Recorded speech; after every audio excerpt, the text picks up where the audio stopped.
Honda City, a car with a 25-year-old legacy, and Honda Elevate, a car that's built to keep up with the trends. Both are Hondas, both are in the same price segment, and both share the same DNA.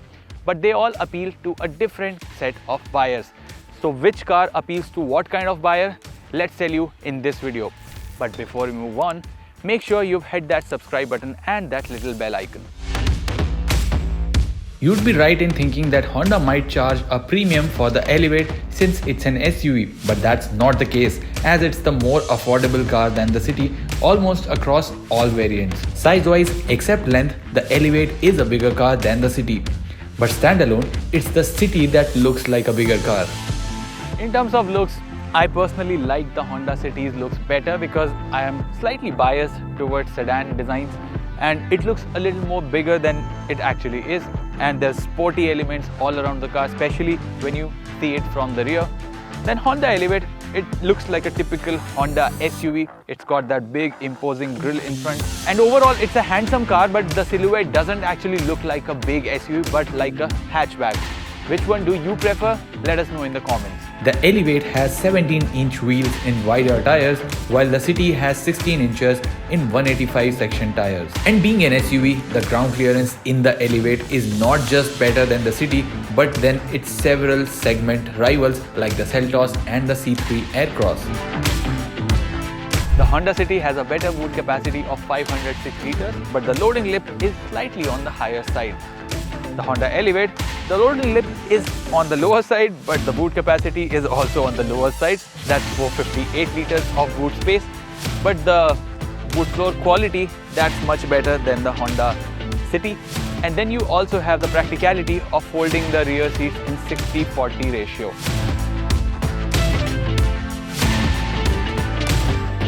So which rear seat will be easier for ingress and egress if you have elderly at your home? Well, I'll demonstrate by sitting in the City right now.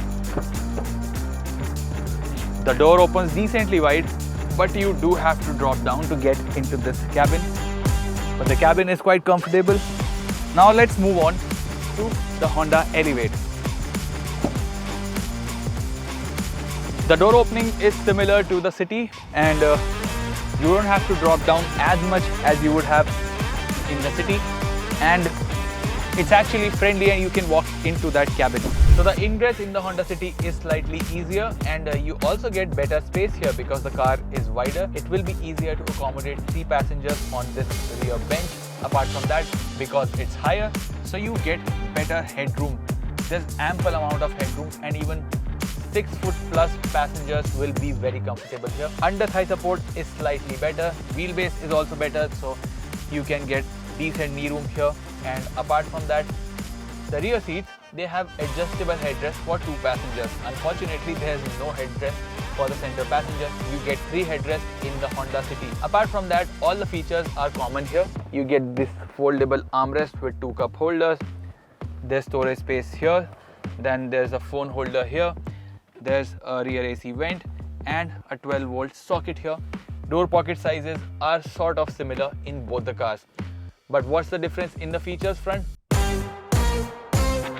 In terms of features, there are quite a few differences in the cars. First up is the 10.25-inch touchscreen, which has better graphics, better display and quality than the one that's the 8-inch unit in the Honda City. This touchscreen gets wireless Android Auto and CarPlay in both the cars, but the wireless charging function is much better in the Honda Elevate because you get dedicated spot for that, unlike the City, which has a makeshift unit which takes up the place for your cup holders. Apart from that, the charging ports and outlets, they are the same in both the cars. Apart from that, the use of light colors also uplifts the ambience of the Honda City. The door pocket sizes are quite similar, and the steering wheel and all the features like these clever bits, these places where you can store away your phone, or the storage under the armrest, these are all similar in both the cars. The City gets a few extra features above the Elevate.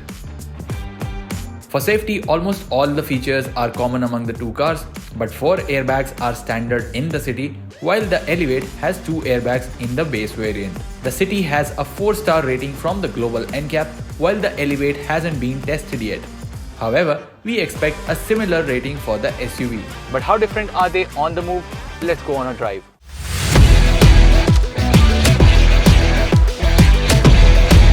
The first major difference when you sit in the Honda Elevate is the high seating position. You can gauge the ends of the bonnet, which makes it easier to maneuver the car in the city spots.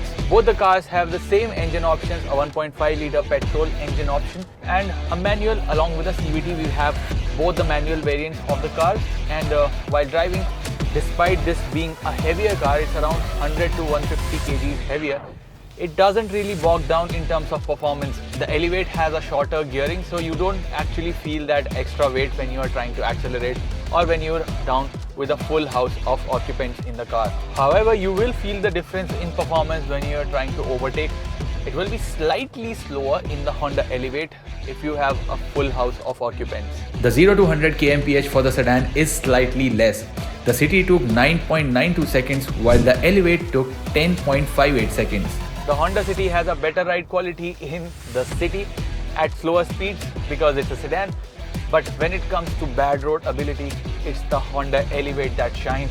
Of course, you have brilliant ground clearance of 220 mm, but the ride quality is such that you don't have to slow down for the bad patches and you can carry brilliant average speeds on the bad highways. But the added weight hurts the fuel efficiency on the Honda Elevate as the numbers are slightly lower than the City.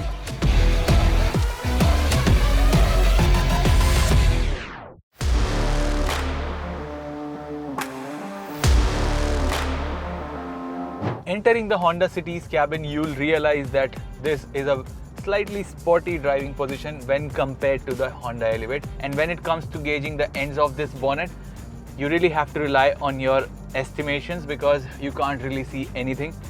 So if you're a new driver, you will have to get used to it. When it comes to the engine performance, it's quite similar in the City obviously, but the gearing is slightly taller than the Honda Elevate. So if you are in the second gear and you want to make a quick overtake, it will be easier to do that in the Honda City than it will be in the Honda Elevate. Since the City is around 100 odd kgs lighter than the Elevate, you can also feel that it's a little more nimble than the Elevate in the corners.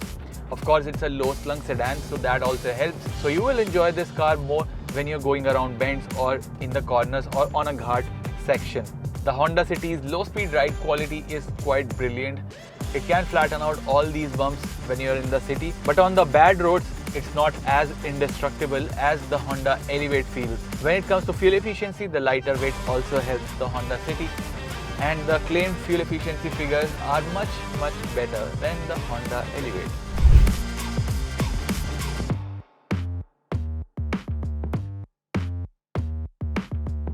If you drive more on bad roads and like an SUV style, then go for the Elevate. If you want a suave city car that drives better overall, City should be your choice. We thought it will be easy to pick a clear winner, but both the cars have their own strengths, and Honda did take time to bring the Elevate, but it actually excels over the City, a proven performer over the time. So what are the strengths of the Honda Elevate? Well, it has better ride quality, ingress and egress is obviously better, the ground clearance is better, and of course the pricing is slightly lower. And when it comes to the Honda City, you know the badge value, it's been there for 25 years. The sedan looks much better and like a bigger car than it is, and you get slightly better features and slightly better performance as well. The prices are slightly on the higher side, but it won't matter when you buy it on EMI in the long run. So which one of these cars will you buy? Let us know in the comment section. If you like this video and you want us to do more of such content, do give it a thumbs up, and if you haven't already, subscribe to Car and Bike YouTube channel. Thank you so much for watching.